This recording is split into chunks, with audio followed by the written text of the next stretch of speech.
Cerita ni sedap. Tajuk dia Big Brother. Dalam cerita ni, Ip Man main watak Henry. Dia sudah balik ke Hong Kong lepas bertugas bertahun-tahun sebagai askar. Dia baru nak start jadi cikgu. Jadi dia pergi ke sekolah lama dia dulu. Pengetua sekolah tu awalnya tak nak ambil dia pasal dia tak ada pengalaman mengajar. Tapi lepas Ip Man bagi surat orang dalam, dapat jugalah dia jadi cikgu kat situ. Tapi sengaja nak kenakan si Ip Man, pengetua bagi dia jadi cikgu kelas kepada kelas yang paling kurang ajar sekali. Masuk-masuk je dalam kelas tu, memang biadab habis budak-budak. Ada yang tidur, ada yang main gitar, ada yang main game. Siap ada yang masak Maggi Kairi lagi. Kau ingat piknik ke apa sekolah ni? Ip Man try lah macam nak masuk dengan dorang, tapi dorang buat dek je. Lepas tu dia pergi kat budak yang tengah masak Maggi tu, cakap seredap Maggi tu tak bagus untuk otak. Makan banyak kau jadi bendol nanti. Lepas tu dia pergi dekat budak yang main gitar kecil tu, tolong adjustkan gitar kawan tu. Lepas tu dia pergi dekat budak yang main game, bagi tahu kalau tengok phone lama-lama nanti rosak mata. So dari usaha dia tu, Ip Man dapatlah sedikit sebanyak perhatian dari dorang. Dia pun perkenalkanlah diri dia dengan menulis nama dengan nombor telefon dekat papan hitam kan. Aku tak tahulah, walaupun papan tu warna hijau, tapi masa kat sekolah dulu aku pun panggil papan hitam juga. Budak-budak tu gelak lah dekat Ip Man sebab tulisan dia tu buruk. Lepas tu ada orang call nombor dia, suruh dia belah dari kelas. Tapi Ip Man tak nak keluar. Budak-budak tu pula sambung buat hal dorang. Agak-agak panah hati, Ip Man pun pergi shoot air hujan dekat dalam kelas tu, dan akhirnya dia dapat full attention dari budak-budak tu, dan dia pun cakap welcome to my class. Lepas kelas, 5 budak paling lemah dalam kelas dia tu berkumpul dalam bilik store sukan Subcorp. Dorang ni pula tengah ada sengketa dengan kumpulan basketball sekolah dorang. Geng-geng basketball ni boleh dikatakan geng-geng T20 lah. Dorang ni pula B40 je. Kapten basketball ni pula suka cari pasal, duk ngutuk kawan ni. Nama dia Jack ni, kawan ni. Pasal Jack ni miskin. Masa geng-geng basketball ni tengah duk praktis, Jack pergi campak botol air kaca tengah-tengah court. Si kapten tu pun apa lagi, terus terkeceper lah kan.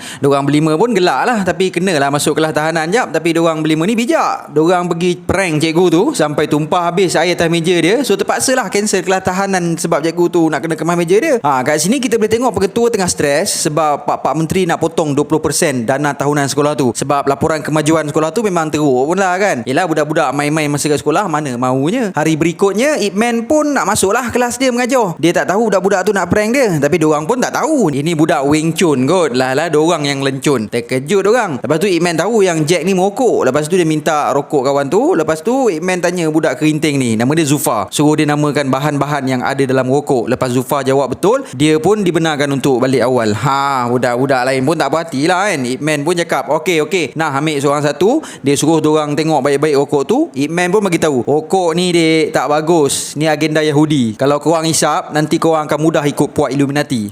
Reti? Budak-budak kat situ pun dengar je lah. Lepas tu Ip Man suruh budak-budak tu pulangkan balik rokok-rokok tu. Masa kat kantin, geng-geng T20 tu sengaja kenakan geng-geng Jack tu yang bernama Bruce seorang ni. Tersidai member atas meja. Apa lagi, terus bergaduh lah kan. Dorang baling buah lah, makanan lah. Memang kecoh lah. Yelah, gaduh. Kau rasa? Habis lecak jadinya kantin tu. Lepas tu pengetua pun panggil Ip Man, bagi tahu 5 orang budak kelas dia kena gantung sebab gaduh. Masa Ip Man nak ke kelas, dia nampak Jack tengah duk gaduh. Jack cakap lah yang sekolah ni tak adil sebab budak-budak kaya ni tak kena denda pula. Alah kau Jack, kau datang sekolah pun masak Maggi je, bagus kena gantung. Kecoh lah. Malam tu Ip Man ni dia macam nak kenal lah pelajar dia ni dengan lebih dekat. Dia pun masuk office, longkar cari fail 5 budak-budak dia. Yang pertama nama dia Zufa tadi. Dia ni anak orang Pakistan. Masalah dia ni, dia selalu kena diskriminasi kaum. Lepas tu selalu kena tuduh mencuri. Mentang-mentang lah dia orang luar kan. Tapi budak ni pandai buat lagu. Lepas tu yang kedua nama dia Denan. Masalah budak ni pula bapak dia ni nak anak lelaki. Bila dapat Denan ni, bapak dia tak gemar lah sangat kan. Jadi seluruh kehidupan Denan ni masa budak-budak cuba untuk pikat hati bapak dia je. Buat benda-benda yang lelaki suka buat lah, main kereta lah, sampai dia potong lah rambut dia. Tapi bapak dia buat dono je kat dia. Tapi adik lelaki dia memang bapak dia layan habis lah kan. Lepas tu yang ketiga dan keempat, ada 2 kembar yang tak seiras ni. Seorang nama Bruce, seorang lagi nama Chris. Masalah diorang ni pula, mak diorang lari tinggalkan keluarga ikut bangla mana dah masa diorang kecil-kecil dulu. Depres punya pasal bapak diorang ni jadi kaki botol sejak dari hari tu sampailah sekarang. Bruce ni tak problem lah sangat pasal masalah sosial dia. Dia suka main game je. Cik lah, mentang-mentang aku pun suka main game dan bukan masalah sosial. Chris pula pun tak bermasalah sangat, melainkan kerja-kerja cari rezeki untuk keluarga diletak atas bahu dia je lah. Yang kelima pasal Jack.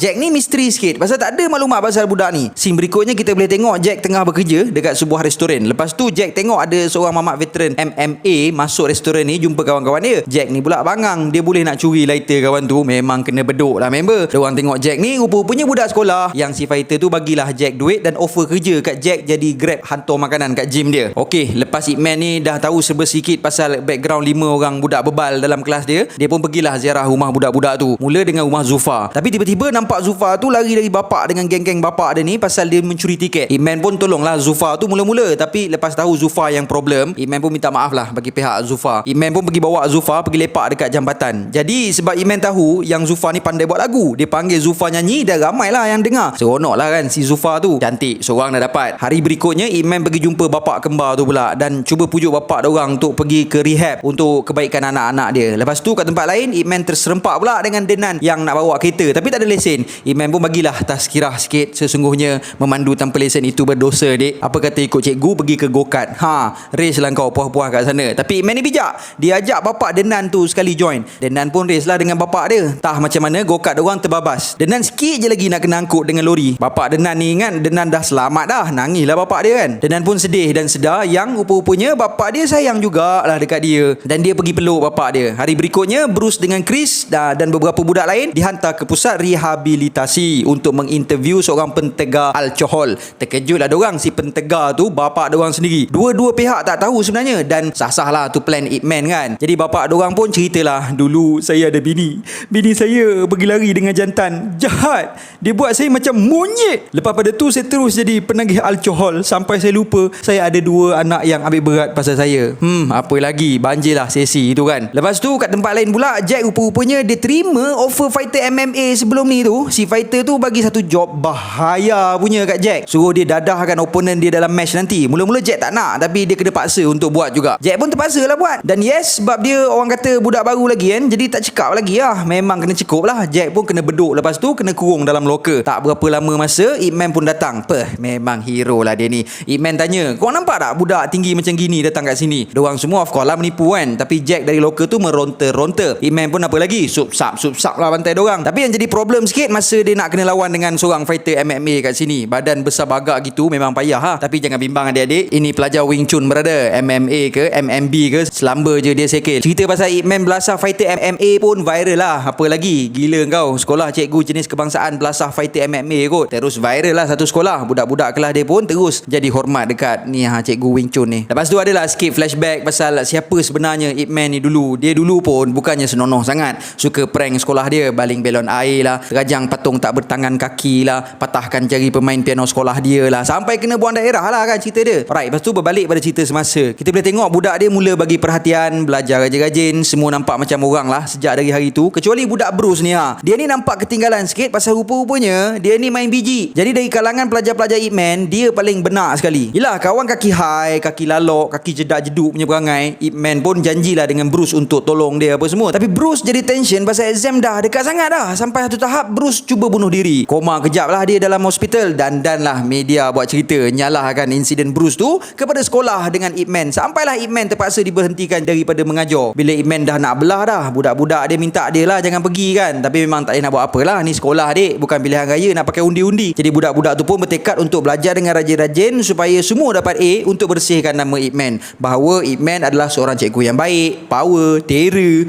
So masa hari exam, budak-budak ni konon-kononnya dapat mesej dari Ip Man, kata nak jumpa sebelum exam. Diorang pun kumpul lah dekat dalam kelas. Rupanya si fighter ni punya punca, dia nak budak-budak ni gagal supaya nampaklah buruk si Ip Man tu. Tapi tak macam mana, Ip Man tahu perbuatan fighter tu, dia pun pergi sekolah sekali lagi, dia gedebak-gedebuk kan si gangster-gangster tu. Budak-budak tu pun melecet-cecet lah kan, cepat-cepat lari dan masuk ke dewan exam. Masa fighter dengan Ip Man lawan one by one, fighter tu bagi tahu, dulu budak yang kau kasih bengkok tangan tu, aku kau tahu, start dari hari jari aku bengkok, aku dah tak boleh main piano kau tahu tak. Dan dia menyalahkan Ip Man sebab rosakkan masa depan dia. Gaduh punya gaduh, of course lah Ip Man mesti menang punya. Dan Ip Man pun minta maaf lah pasal dulu. Selang beberapa minggu lepas tu, budak-budak dia semua dapat A. Fighter tu pula mula berjinak dengan main piano balik. Bruce pula semakin pulih dan berjanji untuk repeat paper. Pengetua pun dapat tempias juga disebabkan prestasi mendadak budak-budak sekolah dia. Pak Menteri pula sedia untuk bagi 20% bonus tambahan untuk sekolah tu, dan cerita pun tamat. So adik-adik, kalau korang suka dengan channel ni, jangan lupa untuk subscribe dan tekan bell notification. Okay? Assalamualaikum.